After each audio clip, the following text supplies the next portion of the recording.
नमस्कार दोस्तों।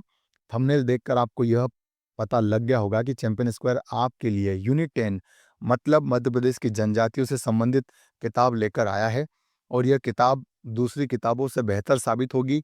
आपकी तैयारी में एक मील का पत्थर होगी, क्योंकि बहुत ही कम समय में पढ़कर आप 8 से 10 प्रश्न यहाँ से कवर कर सकते हैं, जो इतिहास और भूगोल जैसे बड़े विषयों को पढ़कर आपको फिर भी ये पता नहीं लग पाता कि प्रश्न कहाँ से आएगा, कहाँ से नहीं आएगा, लेकिन इसको पढ़कर आपकी तैयारी को एक बूस्ट मिलेगा, आपका आत्मविश्वास बढ़ेगा।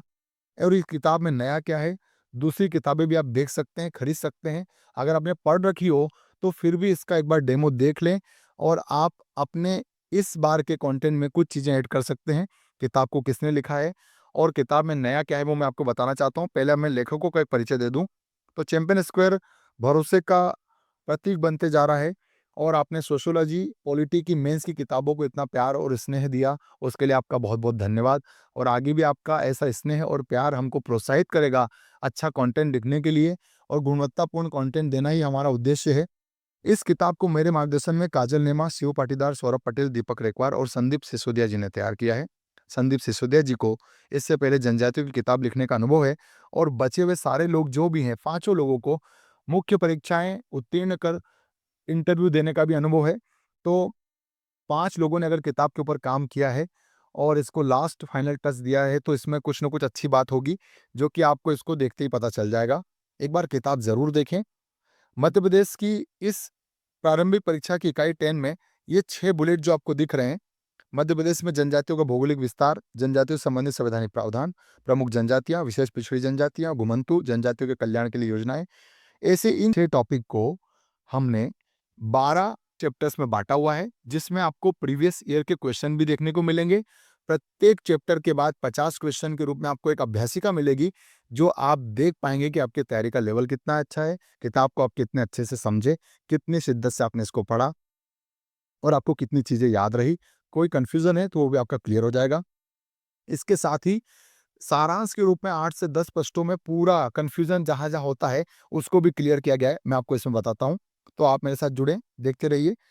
इसके बाद मैं आपको बताने वाला हूँ कि हमने टॉपिक कौन-कौन से हैं। अनुसूचित जनजातियाँ, सामान्य परिचय 6 पृष्ठों में, 152 पेज की ये किताब है। भौगोलिक विस्तार, जनजातियों से संबंधित संवैधानिक प्रावधान, मध्य प्रदेश की प्रमुख जनजातियाँ, मध्य प्रदेश की जनजातीय संस्कृति, जनजातियों के कल्याण के लिए योजनाएँ। इसके बाद मध्य प्रदेश की जनजातियों का भारत के स्वतंत्रता आंदोलन में योगदान क्या रहा? यहाँ से प्रश्न आता है। जनजातीय व्यक्तित्व से प्रश्न आया था और प्रमुख संस्थान संग्रहालय जो जनजातियों से संबंधित है, यहाँ से प्रश्न बनता है। जनजातियों का एक समग्र दृष्टिकोण, सारांश, ये हमने इसमें एक नया ऐड किया है, जो आपको अपनी तैयारी को जाँचने परखने का एक मौका देगा और लास्ट टाइम पर आपके रिवीजन में आपको हेल्प करेगा। मध्य प्रदेश की लोक संस्कृति और लोक साहित्य आपका 11वां चैप्टर है और पिछले वर्षों में मध्य प्रदेश लोक सेवा आयोग ने जनजातियों से संबंधित किसी भी एग्जाम में जो भी प्रश्न पूछे, उनको भी हमने इसमें ऐड कर दिया है, ताकि आपको भटकने की जरूरत ना पड़े।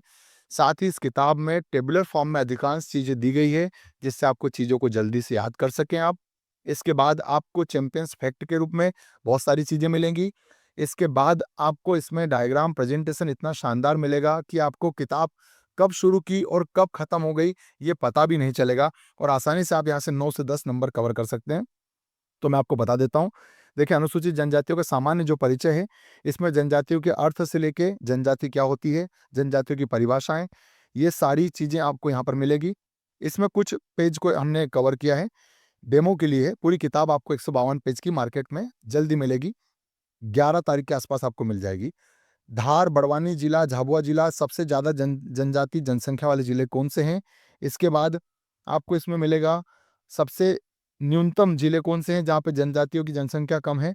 फिर सर्वाधिक जनसंख्या प्रतिशत वाले जिले कौन से हैं? इस तरीके से सारे टेबुलर फॉर्म में चीज़ें आपको दी गई है, ये आप देख सकते हैं। फिर अनुसूचित जनजातियों की संख्या, कुल जनजाति जनसंख्या प्रतिशत कितना है, ये सारा कुछ आप टेबुलर फॉर्म में देख सकते हैं।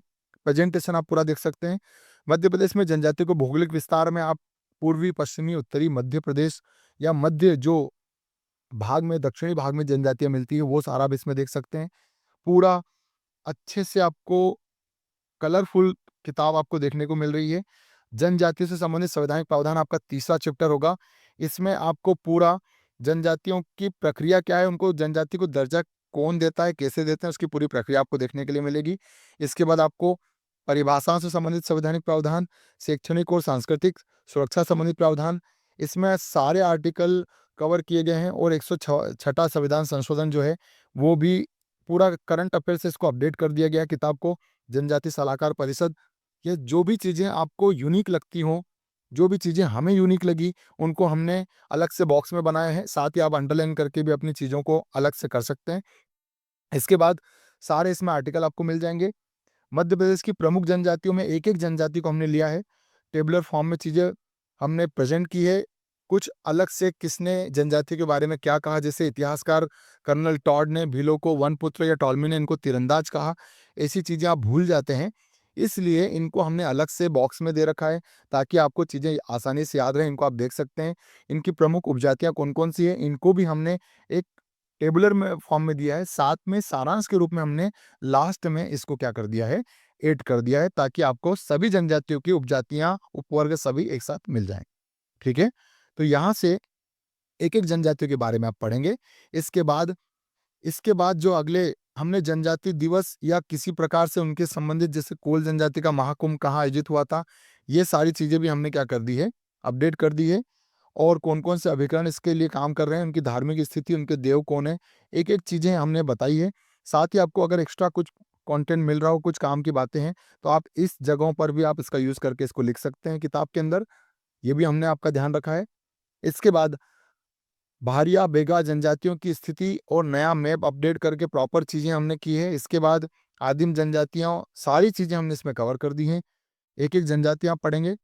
फिर सबसे बड़ा यही है कि मध्य प्रदेश की जनजातियाँ कौन-कौन सी है, इसके बाद अन्य प्रमुख जनजातियाँ, जो क्वेश्चन आपका बाहर जाए अगर यहाँ से, तो अगरिया, भिलाला, उरांव, खेरवार, पनिका, मुड़िया और ऐसी भी हमने सारी जनजातियाँ और भी हैं, पेज इसमें वो भी आप पढ़ सकते हैं। विमुक्त घुमंतु और अर्ध घुमंतु जनजातियों के बारे में सारा कुछ इसमें हमने कंटेंट आपको दे दिया है। ठीक है? इसमें 30 जनजातियों की पूरी इसमें आपको लिस्ट दे रखी है। और बाकी घुमंतु, अर्ध-घुमंतु की भी पूरी लिस्ट दे रखी है। मध्य प्रदेश की जनजातियों की संस्कृति से संबंधित आपको पूरा इसमें मिल जाएगा, उनकी कलाएँ क्या है, संगीत, नृत्य, नाट्य, चित्र, शिल्पकला के बारे में आपको देखने को मिलेगा इस चैप्टर में। इसके बाद उनसे संबंधित कौन-कौन से प्रमुख व्यक्तित्व रहे, वो भी सारे हमने इसमें अपडेट कर दिए हैं।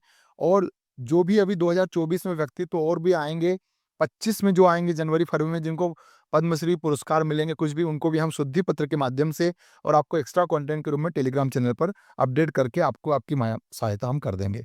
इसके बाद जनजातियों के कल्याण के लिए योजनाएँ चल रही है, पूरा टेबुलर फॉर्म में आपको फटाफट चीज़ें याद करनी है, इसको दोहराना है। इसके बाद नवीन पहले क्या-क्या हुई है, वो सब आप देख लेंगे। जनजाति पुरस्कार और सम्मान कब शुरू हुए, कौन से हैं, किस क्षेत्र में मिलते हैं, यहाँ से प्रश्न बनता है। फिर 7वीं जो चैप्टर है, मध्य प्रदेश की जनजातियों का भारत के स्वतंत्रता आंदोलन में योगदान क्या रहा, इसमें 1857 के पूर्व, 1857 की क्रांति में और 1857 के पश्चात क्या रहा, सारे विद्रोह और सभी व्यक्तियों का हमने इसमें विवरण पूरा दे रखा है, किसने कहाँ पर मोर्चा, कहाँ संघर्ष किया। ठीक है? इसके बाद 8वीं जो यूनिट है, वो राज्य के प्रमुख जनजातीय व्यक्तित्व हैं। इससे भी प्रश्न पिछली बार भी आया था, इस बार भी आएगा। सारे जनजाति व्यक्तित्व हमने कवर किए हैं, किस क्षेत्र के हैं, कहाँ से हैं, ये सब कुछ इसमें बहुत अच्छे से कवर किया है। जनजातियों से संबंधित प्रमुख संस्थान, संग्रहालय और प्रकाशन कौन-कौन से हैं, इसको भी पूरा कवर किया है। बाहर आपको भटकने की कोई ज़रूरत नहीं है। ठीक है? इसके बाद जनजाति समग्र दृष्टिकोण, ये सारांश जो दे रखा है, ये आपको जैसे कौन-सी जनजाति किस शब्द से बनी है, पूरा इसमें हमने आपको एक साथ दे दिया। इसके बाद उनकी उपजातियाँ कौन-कौन सी है, सारा एक साथ दे दिया, ताकि जो आपको कन्फ्यूज़न हुआ है ना, वो आपका दूर हो जाए। और मैंने पहले भी कह दिया कि हर एक यूनिट के बाद, हर एक चैप्टर के बाद आपको अभ्यासिका में 50 प्रश्न मिलेंगे, वो आप सॉल्व कर लेंगे, तो आपको बहुत सारी मदद मिल जाएगी। साथ ही हमारी टेस्ट सीरीज़ में भी वो ऐसे क्वेश्चन मिलेंगे, और कहीं पर भी आपने टेस्ट सीरीज़ जॉइन की होगी, वहाँ से आपको नए-नए प्रश्न मिलेंगे, किताब से प्रश्न बनेंगे, पूरी कोशिश की गई है। मध्य प्रदेश की लोक संस्कृति और लोक साहित्य आपके मेंस में भी है, या इसको अच्छे से पढ़िएगा, मेंस के हिसाब से पढ़िएगा, ताकि आपके 2 मार्कर क्वेश्चन यहाँ से बन जाएँ। इसके साथ इसमें सबसे लास्ट वाला जो 12वां चैप्टर है, जो ऐसे अभ्यासिका के रूप में प्रश्न दिए गए हैं हर एक में, इसमें हमने एक डेमो के लिए अपने 15 प्रश्न इसमें दे दिए हैं। एमपीपीएससी प्रीवियस ईयर के क्वेश्चन सारे कुछ आपके जो भी आए हैं 2024 तक एग्जाम में, वो भी हमने ले लिए। और सबसे महत्वपूर्ण चीज़ कि हमारी अगली जो भी पुस्तकें प्रकाशित होने वाली है, मध्य प्रदेश की गीता, जो आएगी सटीकता, अनुभव और भरोसे का संगम चैंपियन स्क्वायर की तरफ से आपको एक महत्वपूर्ण किताब के रूप में आपको ये दी जाएगी, जिसमें बहुत ही कम प्राइस में आपको ये किताबें उपलब्ध कराना हमारा उद्देश्य है। यहाँ पर हम कोई प्रॉफ़िट कमाना हमारा उद्देश्य नहीं है। करंट अफेयर के ऊपर हमारी किताब आने वाली है। अर्थव्यवस्था जो बच्चे बहुत भटकते हैं और इस पर कोई भी किताब लेने से भी बचें। ये भी 15 दिनों के अंदर या 15 से 20 दिन में आपको दिसंबर के एंड से पहले आपको ये किताब मिल जाएगी। समसामयिक घटनाक्रम के ऊपर भी आपको हमारी किताब मिल जाएगी। विज्ञान पर्यावरण पर किताब बहुत जल्दी प्रकाशित होने वाली है और यूनिट 9 सूचना एवं संचार प्रौद्योगिकी आपको यूनिट 10 के साथ ही दुकानों पर मिलेगी, बुक स्टोर्स पर मिलेगी। तो बने रहिए हमारे संस्थान के साथ और गुणवत्ता हम बढ़ाते चलेंगे। बस आप भरोसा रखिए, आपके भरोसे को टूटने नहीं देंगे। जय हिंद, जय भारत।